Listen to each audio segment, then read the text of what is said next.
이제 슬리밍고 그룹 바른자세 기업구설연구소 책임연구원 조부건이라고 합니다. 반갑습니다.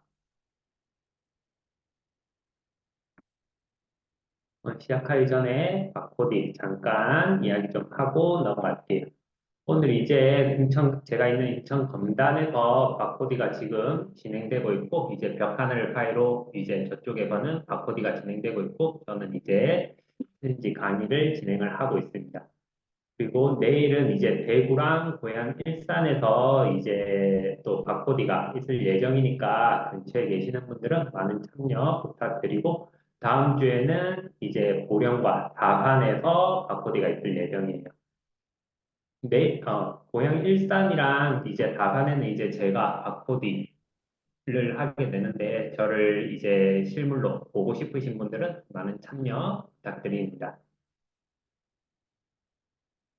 이제 본격적으로 시작을 할 건데, 자, 제가 퀴즈를 드릴 거예요. 여기 앞에 있는 세 분 나이가 어떻게 되어 보이세요?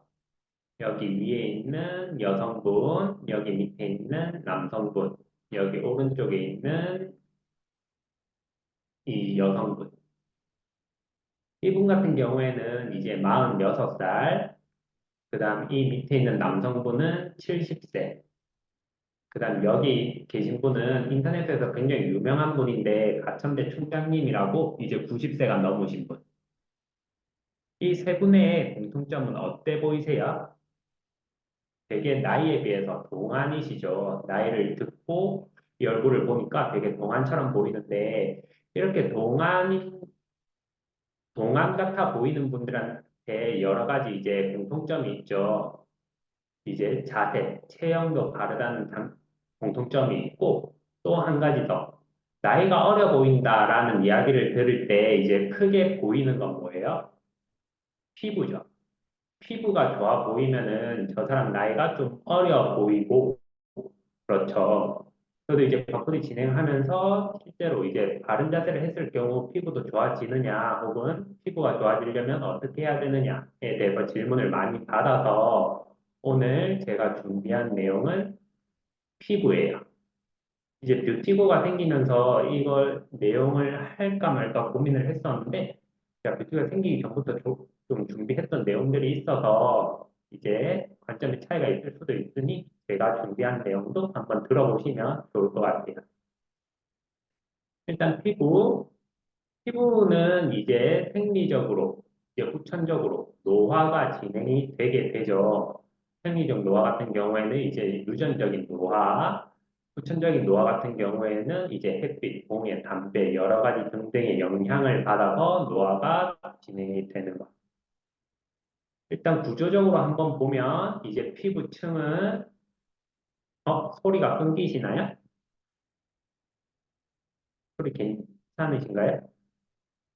채팅에 끊긴다고 하셔서 일단 이상 있으면 다시 말씀해 주세요. 일단 피부층 같은 경우에는 이제 표피층, 진피층, 피하지방층 이렇게 나뉘게 되는데, 피부에서 지탱하는 주요한 층은 여기 가운데 있는 진피층이에요. 진피층은 대부분 이제 콜라겐으로 이루어져서 피부 전체 무게의 70% 정도가 콜라겐인데, 이런 콜라겐이 점점 나이가 들면서 붕괴가 되기 시작해요.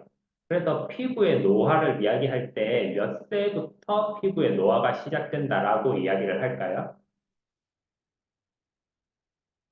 보통 이제 25세부터 피부 노화가 시작된다라고 이야기를 해요.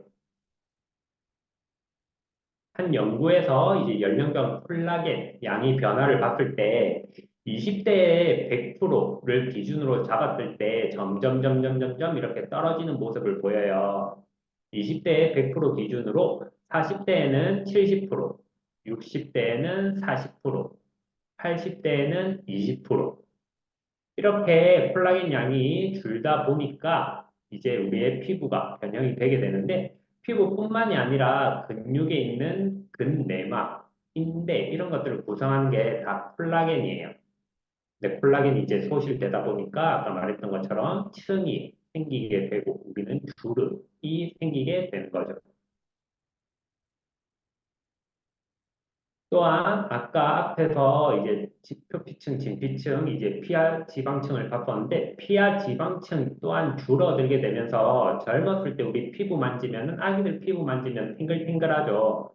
그런 식으로 탱글탱글했던 얼굴이 지방세포 사이가 넓어지면서 중력 방향으로 처지게 돼요. 그렇게 처지게 되면서 이제 팔자주름, 처지는 턱선 이런 것들이 만들어지게 되면서 이제 생리적인 노화가 진행이 되게 되는 거죠. 이런 생리적인 노화가 자연스럽게 나이가 들어가면서 뭐 주름이 아예 안 생길 수는 없잖아요. 그게 아니라 그게 그 프로가 사실 지금 하는 자연스럽게 이제 피부가 나이가 들어서 노화가 들어가는 건 괜찮지만은 또래에 비해서 더 막 피부가 안 좋고 하신 분들이 있어요. 그런 분들은 후천적인 노화의 영향을 아무래도 받았다고 볼 수가 있겠죠. 후천적 노화를 이야기할 때 쌍둥이 케이스를 예로 많이 들거든요. 하나의 대화가 이제 둘로 나뉘어지면서 태어난 일란성 쌍둥이 같은 경우에는 모든 유전자가 거의 정확히 일치한다라고 해요. 만약 유전자가 노화와 질병을 좌우한다면 이러한 쌍둥이들은 겉으로 보이는 이제 신체 조건이 같은 쌍둥이 같은 경우에 같은 질병도 알아야 되고 같은 노화 속도도 가져야 하죠. 근데 그렇지 않은 케이스들도 굉장히 많죠. 이제 쌍둥이 유전학 연구소 연구 결과에 따르면은 유전자가 노화와 질병에 미치는 영향은 15에서 20% 정도라고 하거든요. 여기 앞에 보인 이 사진에 있는 분들도 이제 쌍둥이인데 이제 왼쪽에 있는 분보다 오른쪽에 있는 분이 얼굴에 뭐도 좀 많이 나 보이고 피부가 좀 안 좋아 보이죠. 이제 이쪽 오른쪽에 계신 분은 이제 외부 밖에서 일을 하는 직업을 가진 여성분. 밖에서 일을 많이 하다 보니까 피부 노화가 더 진행이 되고 결과적으로 쌍둥이이지만 피부 나이가 11살 차이가 난다라고 해요. 앞에서 제가 말했지만 유전적으로 이제 노화가 진행이 되지만 우리가 유전자를 같이 가지고 있다라고 하더라도 세포의 환경에 따라서 그 유전자가 더 빨리 작동을 할 수도 있고 더 늦게 작동을 할 수도 있어요. 예를 들어 내가 장수할 유전자를 가지고 있다 하더라도 장수 유전자가 발현될 수 없는 이제 세포의 환경, 뭐 내가 좀 뭐 먹는 식습관이 안 좋다든지 자세가 안 좋다든지 하는 여러 가지 요인들로 인해서 그렇게 발현될 수 없는 세포 환경이 되면은 장수 유전자의 스위치는 켜지지가 않겠죠.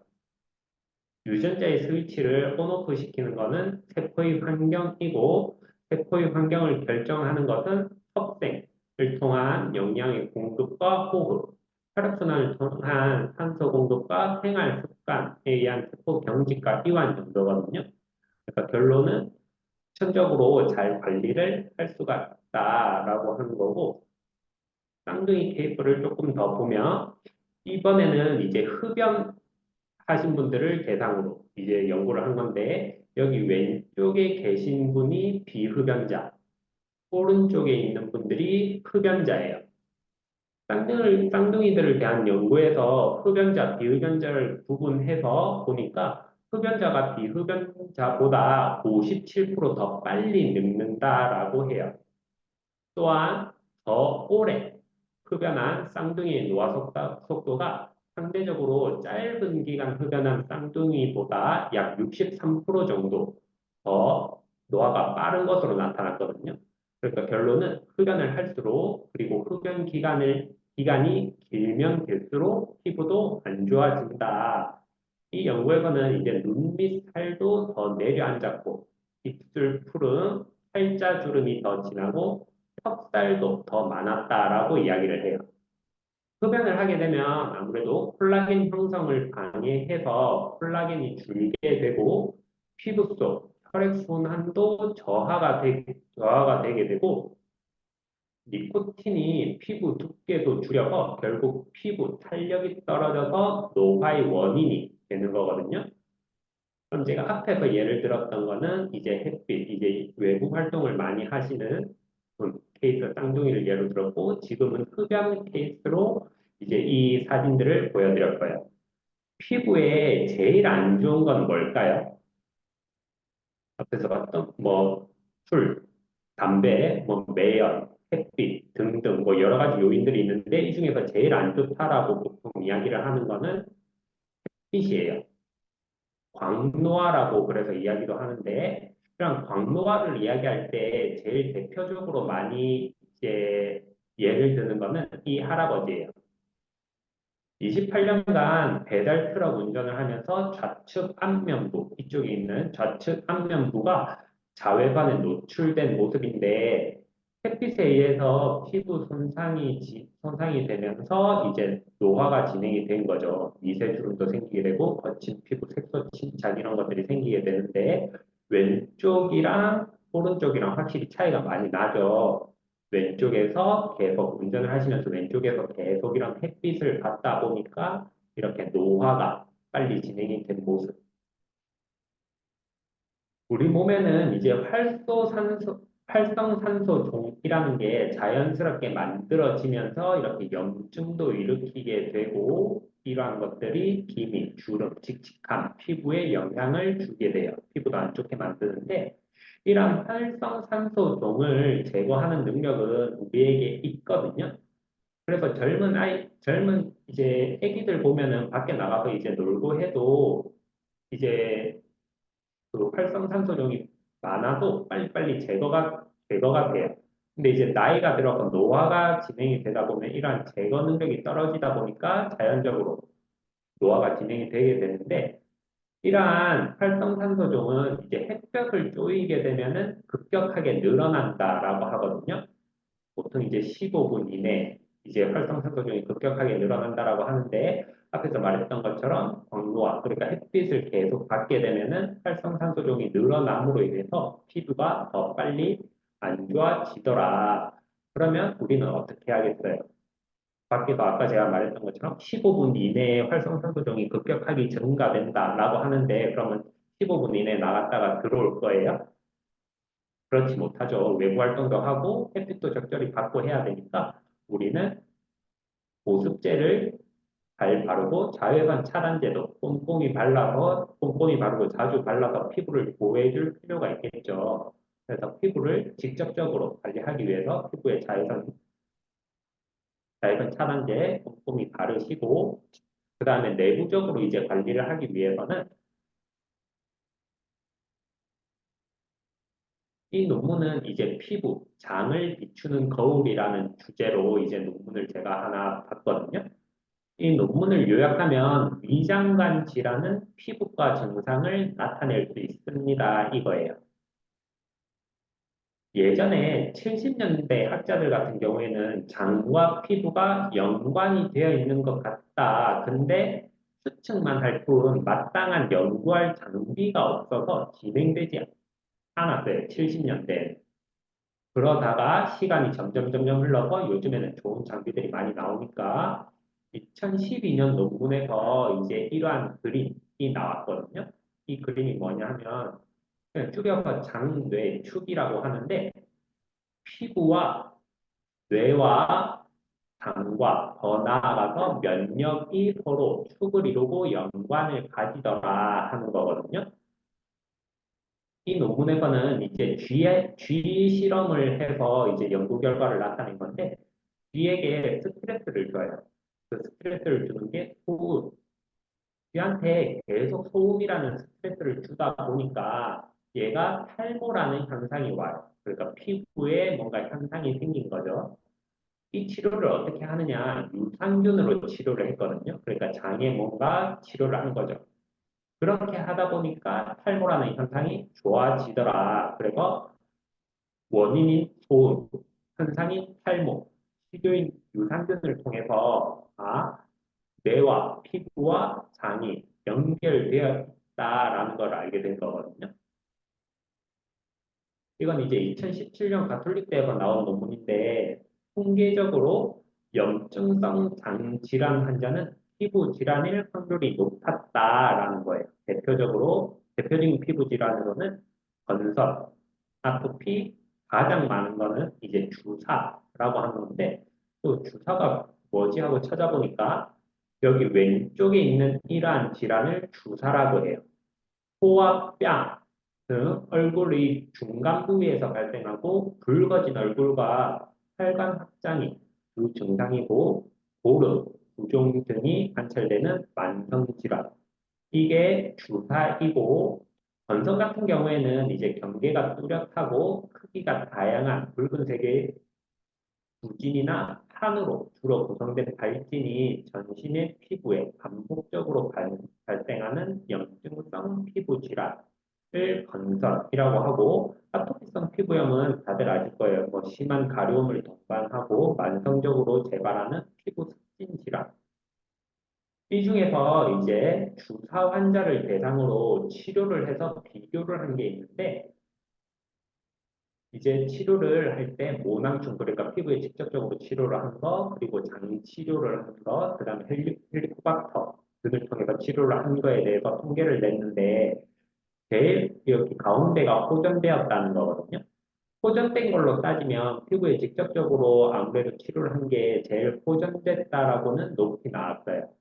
근데 이제 차도 있음, 여기 차도 있음, 제일 왼쪽에 있는 차도 있음이 완전히 호전됐다라고는 말할 수 없지만 좀 긍정적인 반응이 나타났다를 이야기를 하는 건데 오랑충 치료 같은 경우에는 이제 호전된과 차도 있음을 합치면은 36, 장 치료 같은 경우에는 이제 둘 합치면은 39 정도. 그러니까 완전히 호전됐다라고 할 수는 없지만은 조금 호전되는 긍정적인 반응이 있는 것까지 나타내면 장 치료도 모낭충 치료 못지않게 효과가 있다라고 이야기를 할 수가 있죠.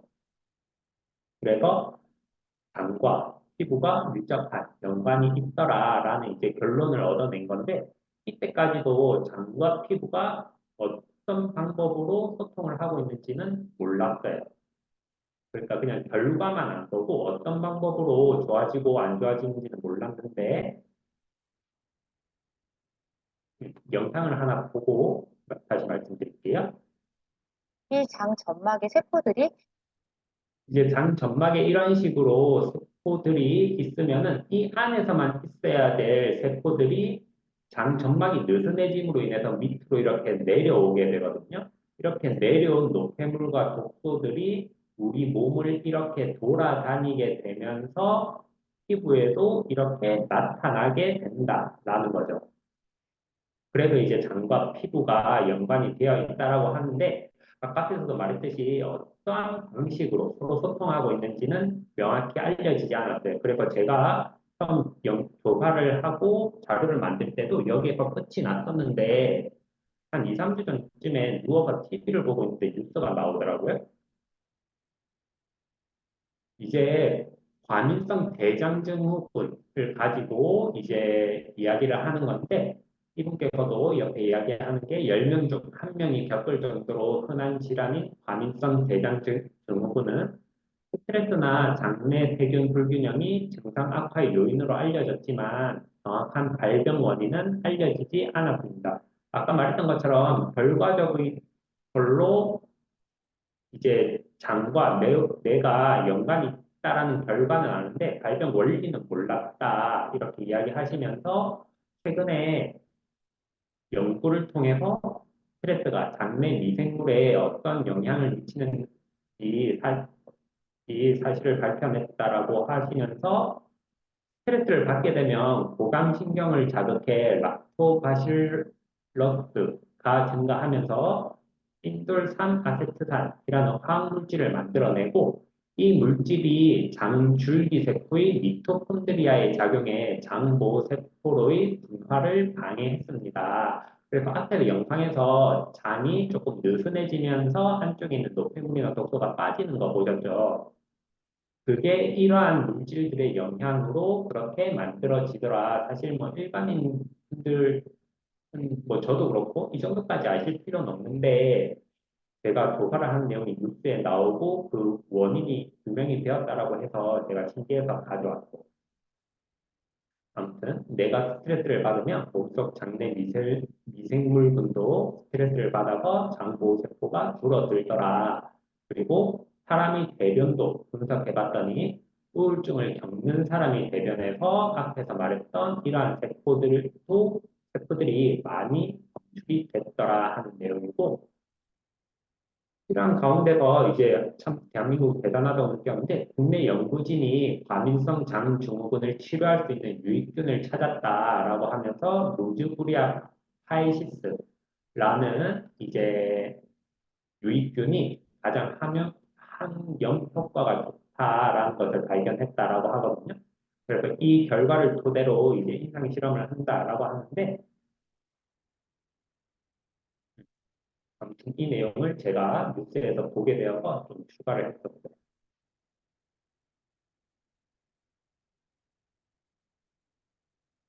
그 다음에 이제 어, 제가 이걸 준비를 하다 보니까 슬라이드가 너무 길게 돼서 조금 넘길 거는 넘길게요. 이렇게 제가 앞에서 피부에 직접적으로 이제 자외선 차단제 발라주는 거, 그리고 지금 장을 잘 관리해야 된다라고 하는 것들을 이야기 드렸고,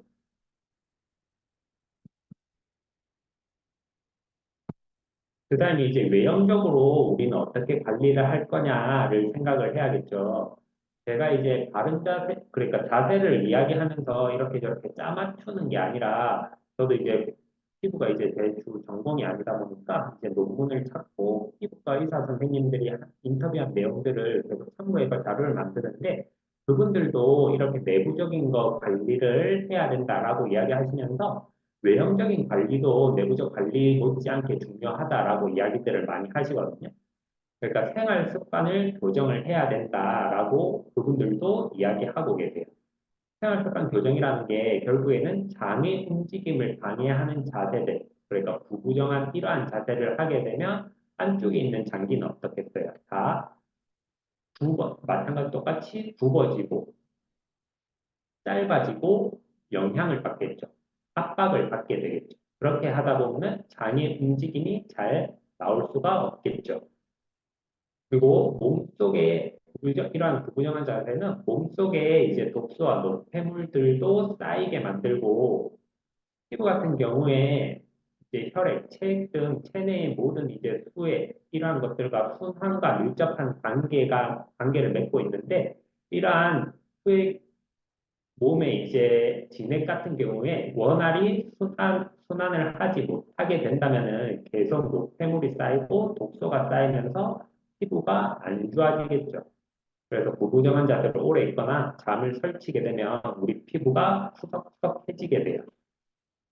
그래서 바른 자세와 적절한 스트레칭을 통해서 안에 있는 노폐물을 잘 빠질 수 있도록 만들어줘야 되고, 여성분들 같은 경우에는 이제 너무 꽉 끼는 옷 같은 걸 입었을 때도 이제 순환이 잘 되지 않겠죠.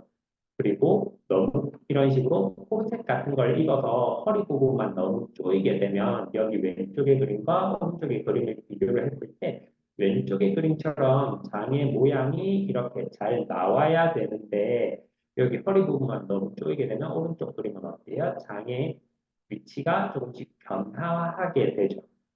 그래서 너무 꽉 끼는 청바지, 그 다음에 벨트 같은 거는 좀 안 하시는 게 좋다. 그리고 이걸 이제 한의사 선생님들도 이야기를 하는 거는, 이제 한의학에서는 상체를 3초로 나누게 돼요. 심장이 있는 상초는 따뜻한 성질을 띠게 되고, 심장이 있는 하초는 차가운 성질을 띠게 되는데, 상초의 따뜻한 기운이 아래로 내려가서 하초의 차가운 기운을 데운다라고 해요. 한편 차가운 하초의 기운은 상초로 올라가 열기를 식히는 역할을 하게 되는데, 이걸 이제 수승화강이라고 하고, 수승화강이 잘 돼야지 신진대사가 원활해져서 피부가 곱게 유지가 된다라고 하거든요.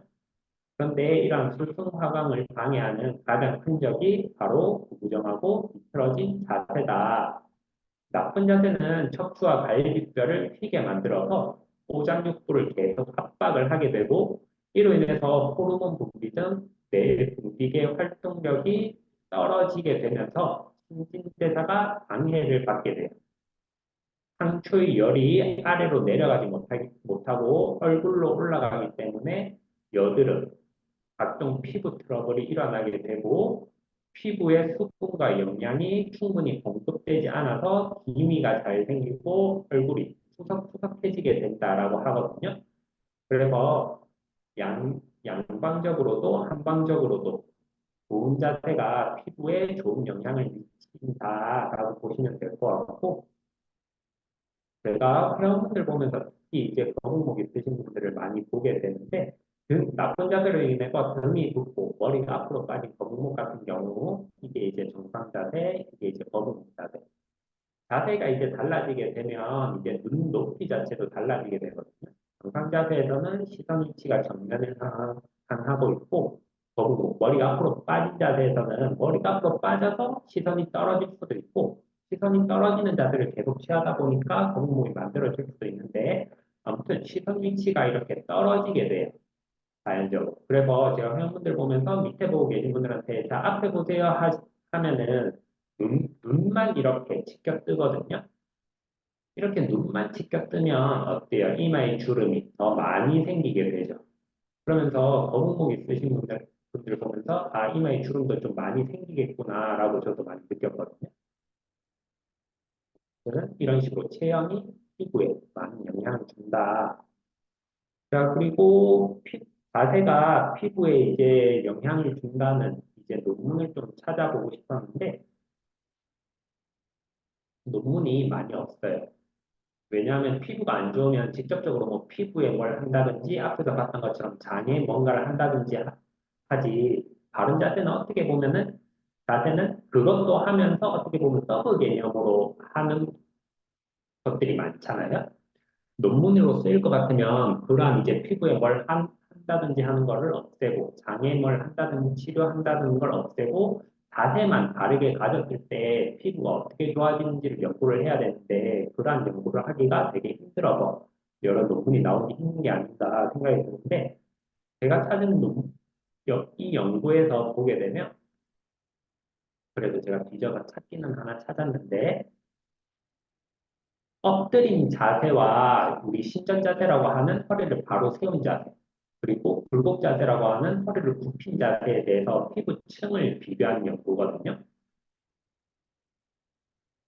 여기서 이제 등을 관찰한 이유는 등의 움직임이 이제 크다 보니까 등이라는 부위를 가지고 피부를 살펴본 건데, 이렇게 이제 바로 누워있는 자세를 100이라고 보고, 척추의 신전 자세, 그러니까 허리를 바로 세운 자세 같은 경우에 몸통 등 쪽 피부가 이제 중립 자세, 엎드린 자세에 비해서 평균 12% 정도 수축이 되고 17%더 두꺼워지고 39%더 부드러워졌다라고 해요.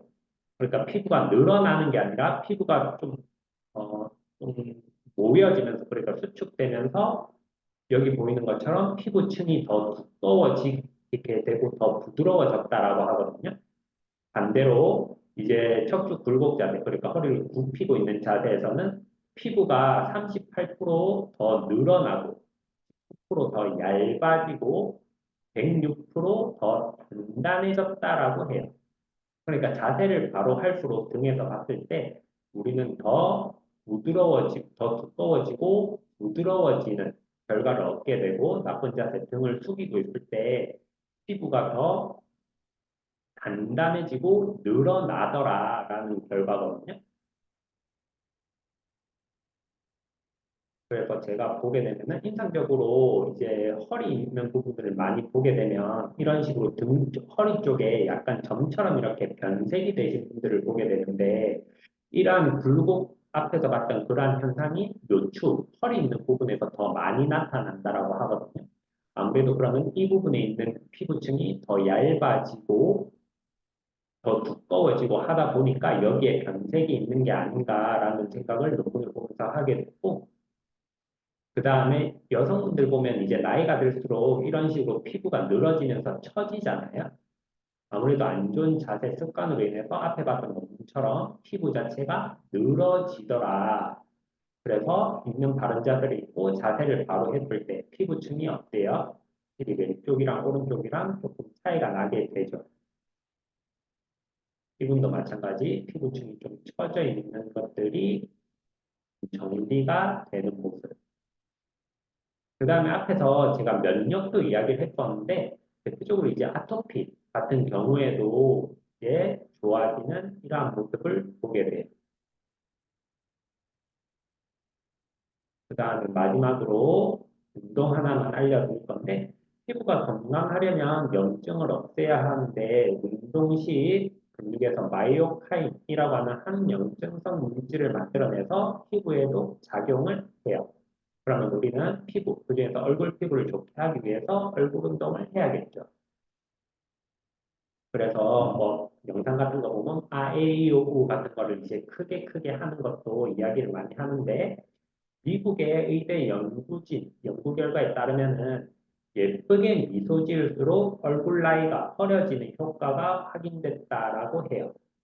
여기서는 이제 직역을 하면은 행복한 뺨 만들기 동작이라고 이야기를 하는데, 이가 보이지 않도록 입술을 붙인 채 입꼬리를 뺨 위쪽으로 쭉 끌어 올려주는 운동이에요. 그러니까 지금 여기 조커 사진을 제가 가져왔는데, 조커가 입꼬리를 폰으로 잡아 당기고 있죠. 이렇게 폰으로 잡아 당기는 게 아니라 내가 의지적으로 입꼬리를 올리는 운동. 이렇게 운동을 했을 때 이제 8주간 반복했더니 연령 척도, 한면 연령 척도를 기준으로 평균 2세 정도 나이가 어려지는 것으로 나타났다라고 하거든요. 제가 공유를 중지하고, 제 얼굴이 크게 보이시나요? 아무튼 운동 같은 경우에 입을 다문 상태에서 입꼬리가 올라가서 여기 광대 있는 쪽으로 뭔가 좀 떨리는 느낌이 나면 더 좋거든요. 제가 해보니까 광대 쪽으로도 자극을 많이 받던데, 자, 다 같이 한번 미소 한번 띄워보세요. 행복한 뺨 만들기 운동입니다. 이렇게 계속 웃는 얼굴 자세 습관을 가지면 얼굴 피부 또한 좋아지니까, 이제 바른 자세와 미소로 오늘 하루를 시작하셨으면 좋겠습니다. 오늘 제 강의는 여기까지 하도록 하고, 제가 자료를 준비하다 보니까 오늘 슬라이드가 한 40페이지 이렇게 정도가 됐거든요. 그래서 제가 중간에 좀 빨리빨리 하고자 말이 좀 꼬이고 했었는데, 더 많은 정보를 드리고자 한 거니까 양해 부탁드립니다. 오늘 제 내용은 여기까지 하도록 하겠습니다. 감사합니다.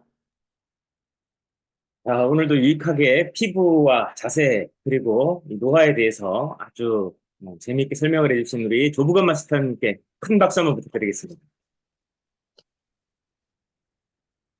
예, 날마다 이 주제가 굉장히 확장이 또 되고 있습니다. 모두의 관심사가 또 피부 아닐까 싶은데, 오늘 또 우리가 의식적으로 웃는 이런 의식적인 이런 활동들을 가지고 여러분들의 아름다운 피부, 좋은 화장품도 좋습니다만은 웃음이 보약이라고 하고, 가장 좋은 게 또 이 피부에 웃음이 좋다라고 또 하지 않습니까? 의식적으로 미소 짓는 하루 되셨으면 좋겠습니다. 자, 채팅으로 또 감동 남겨주시고요. 자, 이제 우리는 뭘 해야 됩니까?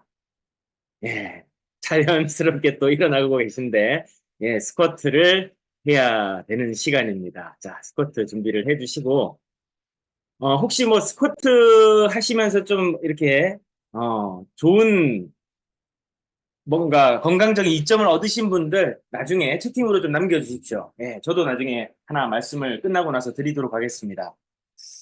자, 자, 오늘도 60개 하겠습니다. 60개. 예. 60개 하고 나니까 예, 엉덩이도 많이 땡기고 다리도 좀 이렇게 묵직해지고 그런 느낌들이 나고 있습니다. 여러분들 몸이 변하고 있다는 증거거든요. 굉장히 좋은 반응입니다.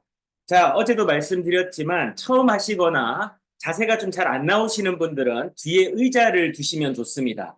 그리고 의자에 내가 앉을 뚱 말 뚱, 닿을 뚱 말 뚱 할 때 천천히 일어나 주시면 되고요. 앉을 때 천천히 닿을뚱말뚱 하다가 터치하고 일어나시면 조금 더 여러분들이 몸에 무리가 가지 않는 선에서 스쿼트를 하실 수가 있습니다. 초심자 스쿼트인데요. 그렇게 하셔도 되고요.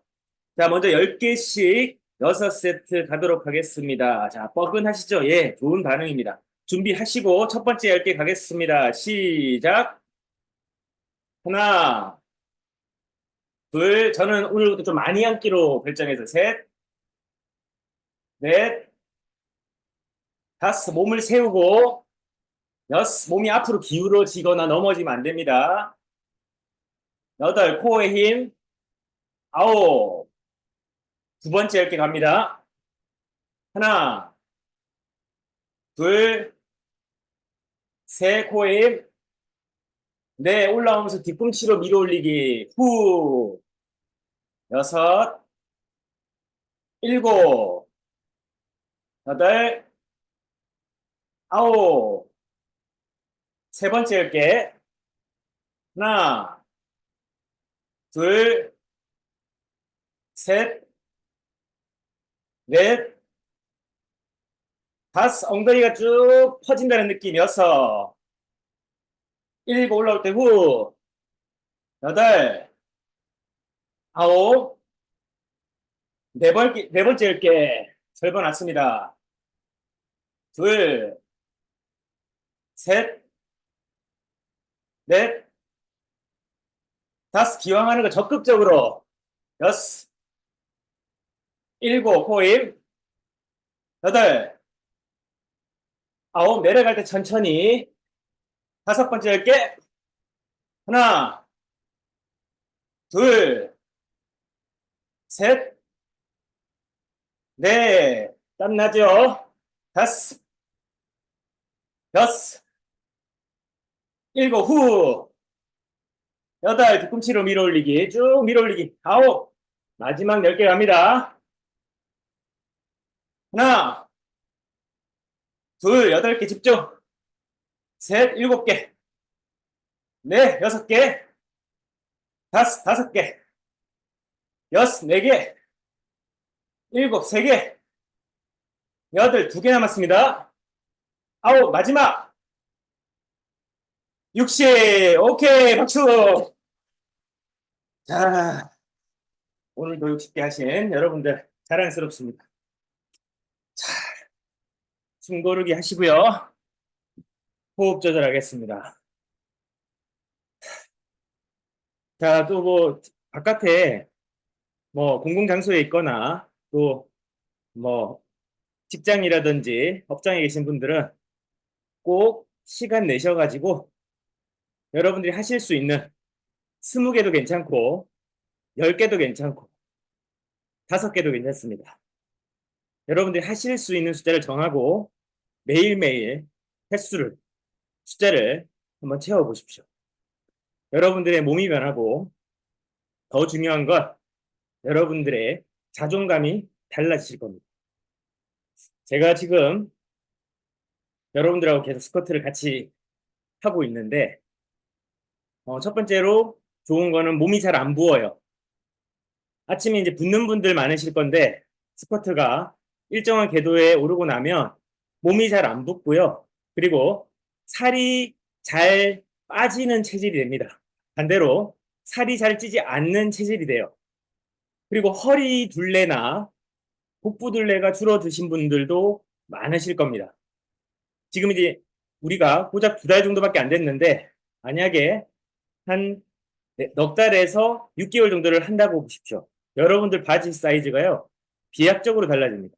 참고로 저는 지금 이제 허벅지 근육이 굉장히 커져서 지금 어제 제가 이제 수트 바지를 입으려고 했던 바지가 분명히 작년까지는 잘 맞았거든요. 핏도 좋았고 근데 바지가 안 들어가요. 안 잠깁니다. 그래서 이제 다른 바지로 대체를 하기는 했는데 그렇게 허벅지 둘레가 두꺼워지면 여러분 수명이 늘어난다는 거 아십니까? 노화에 따라서 우리 인간의 수명과 특히 건강과 관련해서 하체 근육이 중요하다는 얘기 많이 들으셨을 겁니다. 근데 특히나 허벅지 근육과 엉덩이 근육은요, 점점 우리가 나이 들어감에 있어서 무엇보다 중요한 근육이에요. 그 근육을 우리가 깨우는 가장 기본적인 전신 운동이자 이 코어 운동인 스쿼트를 함께 하고 있는 겁니다. 자, 그러면 플레이 슬리밍고 앱은 12초 만에 측정하고 싶은 분의 자세를 분석해 드리는 우리 슬리밍고에서 지금 3월 말에 출시하는 야심찬 앱입니다.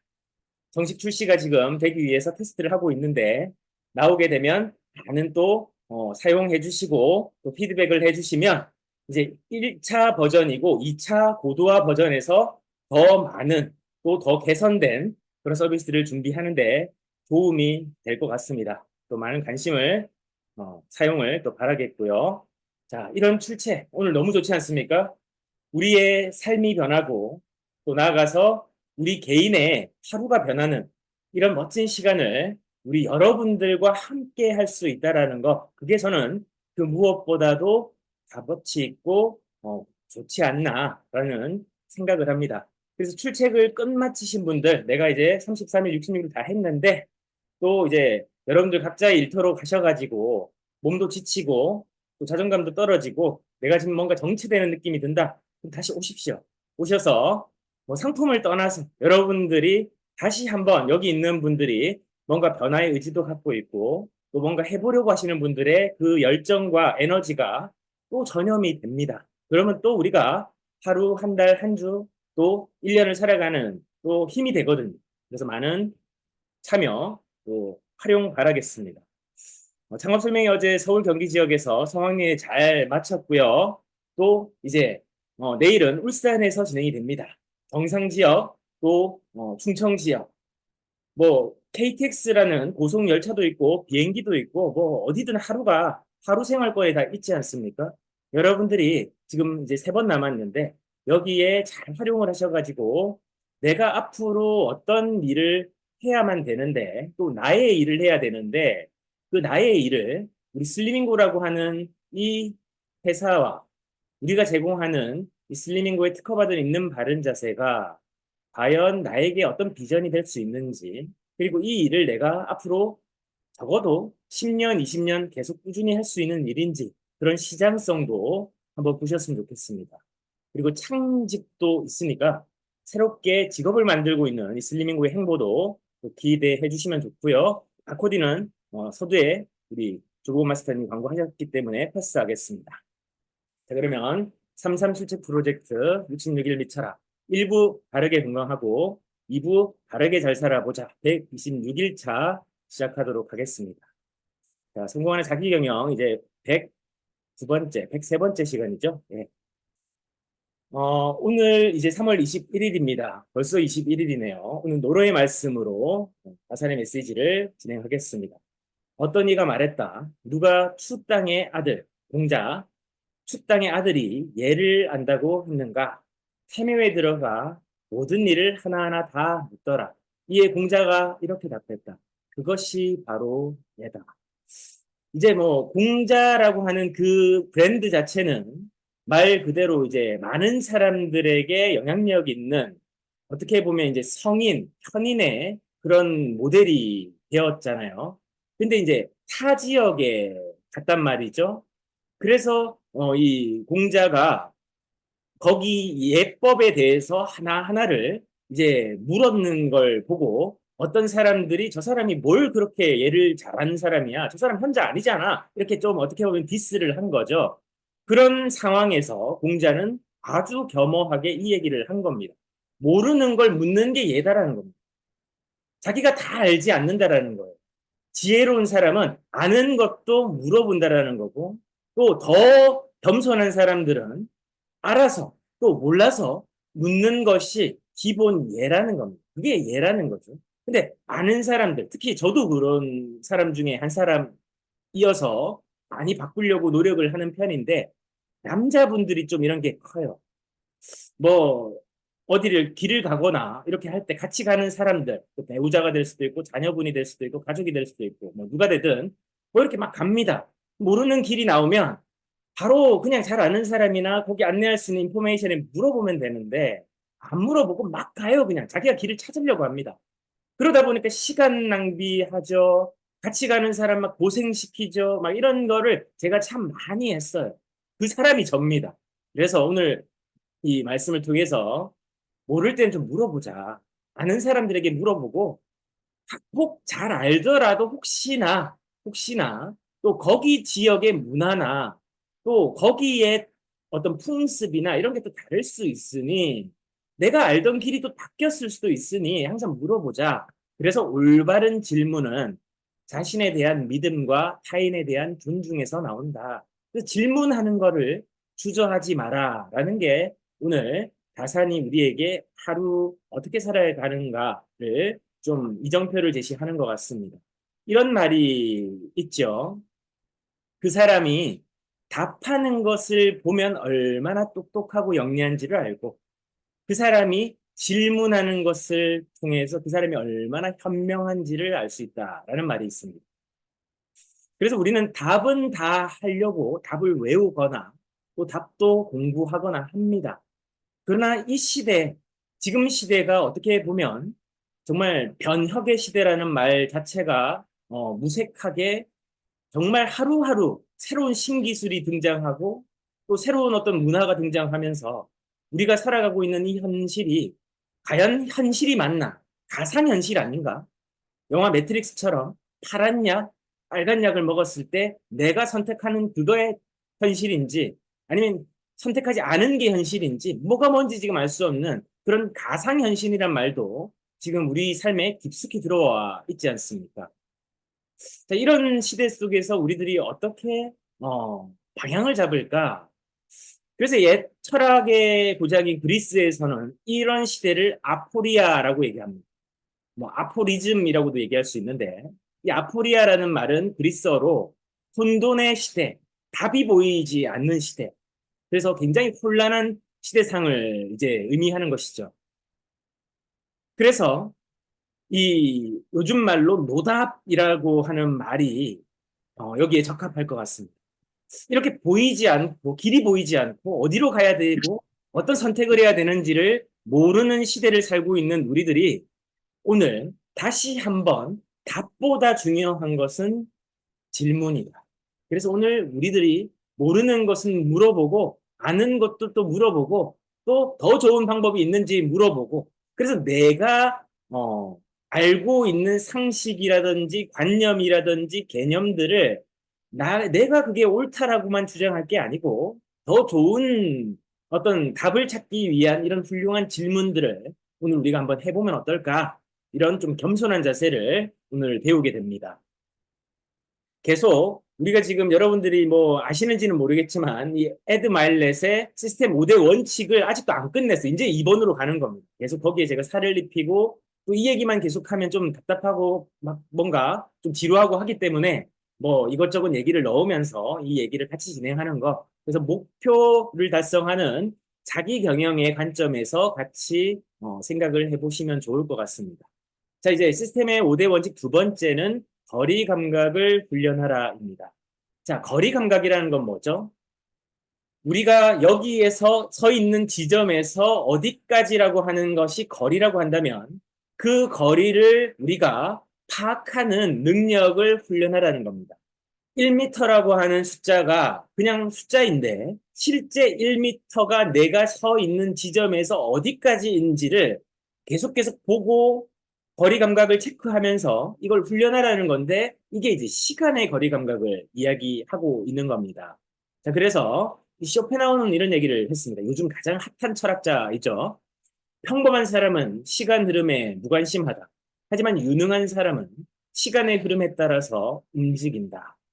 그래서 세상은 어쨌든 시간의 흐름에 따라서 돌아가요. 그런데 유능한 사람들, 결과를 내는 사람들, 목표를 달성하고 자기를 다듬고 성장해 나가는 사람들은 이 시간의 흐름에 따라서 움직인다라는 겁니다. 시간을 의식한다라는 것이죠. 시간이 중요하다라는 겁니다. 그래서 여러분들 세계적으로 성공한 슈퍼리치나 뭐 빌리어네어나 밀리어네어나 억만장자나 백만장자들 다 보시게 되면 그 사람들이 자기 분야에서 어떻게든 성공을 한 사람들이에요. 그런데 이 사람들의 우선순위를 살펴보니까 평범하고 보통의 사람들과는 다른 의사결정들을 한다라는 겁니다. 대표적인 게 이런 거죠. 그 사람들은 뭐가 중요하죠? 돈이 중요할까요? 시간이 중요할까요? 시간이 중요하죠. 그러니까 뭘 탑니까? 이동수단도 뭐 비행기를 타게 되면 비즈니스 클래스나 퍼스트 클래스를 탑니다. 그런데 조금 더 부를 가진 사람들, 조금 더 영향력 있는 사람들은 자기 전용 어떻게 보면 전세기를 타죠. 개인 전용 제트기를 탄단 말이죠. 그런 사람들은 뭐가 중요해서 그런 걸 탑니까? 시간이 중요하니까 그걸 타는 거예요. 우리들이 그런 사람들을 욕할 필요가 없는 게 저도 뭐 KTX를 타거나 비행기를 탈 때 그 비즈니스나 그 KTX 같은 특시를 타는 이유가 있어요. 왜냐하면 그 일반석에서는 테이블이 되게 좁고 옆자리하고 간격이 굉장히 밀착되어 있기 때문에 제가 뭐 노트북 작업을 한다든지 업무를 보는 게 굉장히 좀 불편스럽습니다.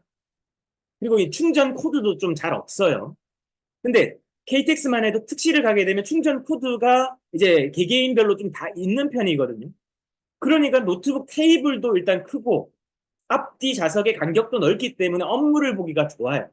그래서 제가 그냥 편안하게 가는 것도 있지만 업무를 보기 편안한 환경이 되기 때문에 그 이동하는 시간에도 뭔가 제가 생산성 있는 일을 할 수 있기 때문에 그 특실 좌석을 사용을 하는 것처럼 개인 제트기를 타는 사람들이나 이 퍼스트 클래스를 타는 사람들이 그런 선택을 하는 것은 돈을 더 써서라도 내 시간에 뭔가 생산성을 더 극대화시키고 자기 발전에 내 시간을 활용하고 이 시간이 그만큼 돈보다 중요하다라고 하는 가치관 때문에 그런 선택들을 하는 것이죠. 그리고 여러분들 이런 생각해 보셨습니까? 국내선 항공은 어쨌든 항공사들에게 좀 적자예요.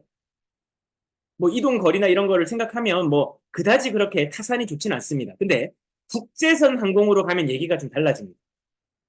국제선 항공도 보통 이코노미가 있고 비즈니스가 있고 또 퍼스트 클래스가 있습니다.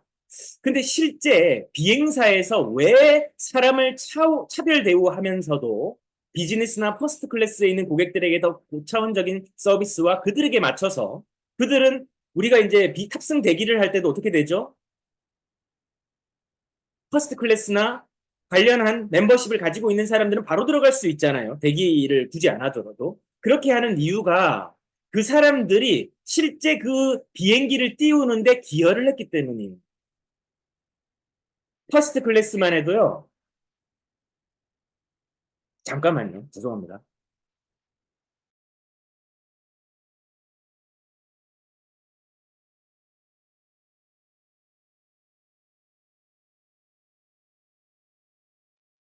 예, 등기가 와가지고 죄송합니다.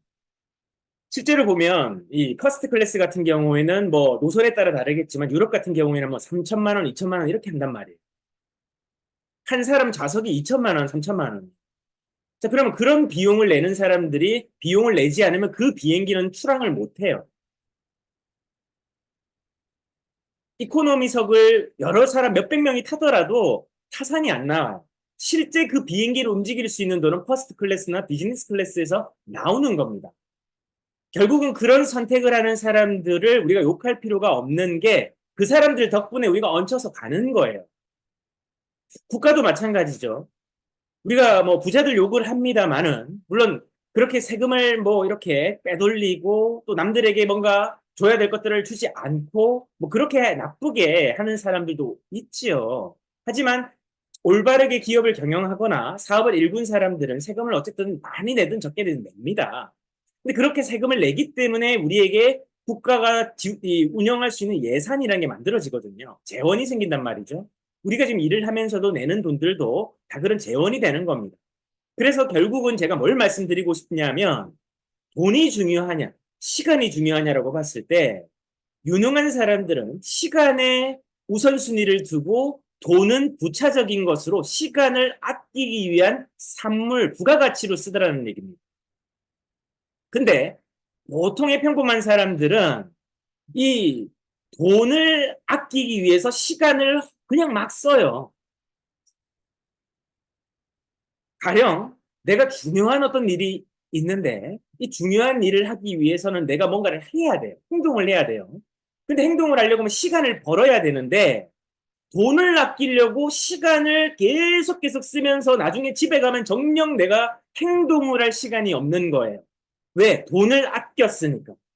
결국은 돈을 쓸 거냐, 시간을 쓸 거냐의 문제 속에서 내가 오늘 어떤 선택을 할 거냐에 따라서 우리의 사고방식과 거기에 따른 내 행동 양식과 태도가 달라지고 그에 따라서 그 결정한 사건의 결과도 완전히 달라지는 겁니다. 우리들이 계속 시간의 거리 감각에 대해서 이제 또 계속 말씀을 드리겠지만 오늘 다시 한번 여러분들에게 돈이 중요합니까? 시간이 중요합니까?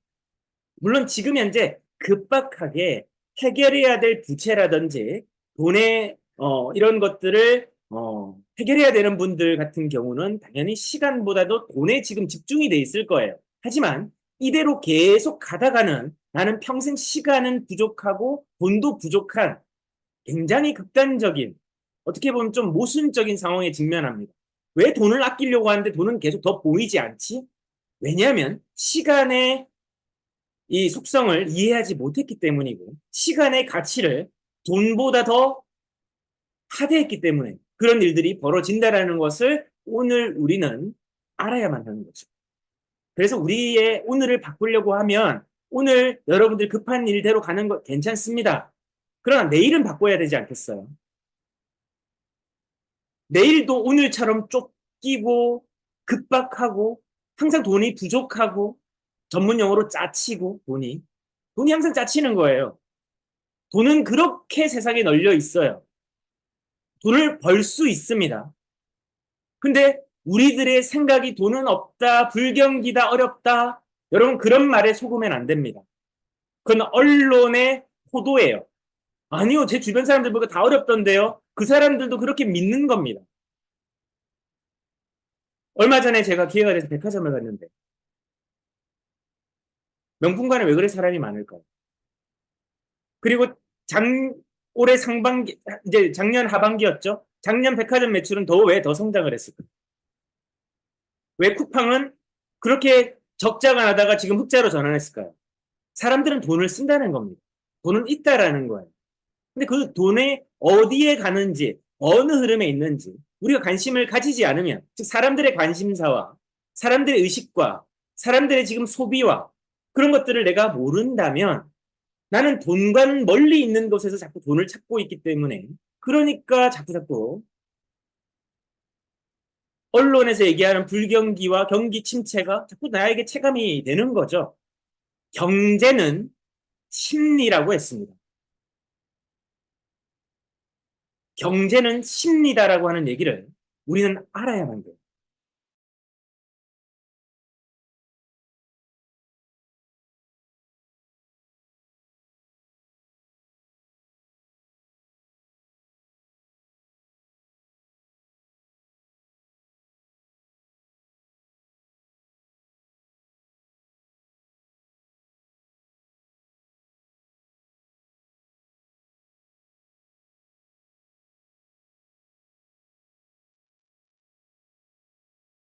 아유, 저 언제부터 소리 안 들렸어요? 미치겠다. 음소거가 되고. 자, 어쨌든 시간이 다 돼서 못한 건 내일 하도록 하겠습니다. 경제는 심리까지 됐어요. 아, 좋습니다. 자, 어쨌든 오늘 여기까지 하고요. 여러분, 우리들이 오늘 어떤 선택을 하고 또 무엇이 중요한지 다시 한번 생각해보고 여러분들을 오늘 하루 우리 술책과 함께 변화하는 그런 하루 되셨으면 좋겠습니다. 감사합니다. 내일 뵙겠습니다. 대표님, 감사합니다. 네, 감사합니다. 경제관념 안내해 주세요. 네, 네, 감사합니다. 감사합니다. 수고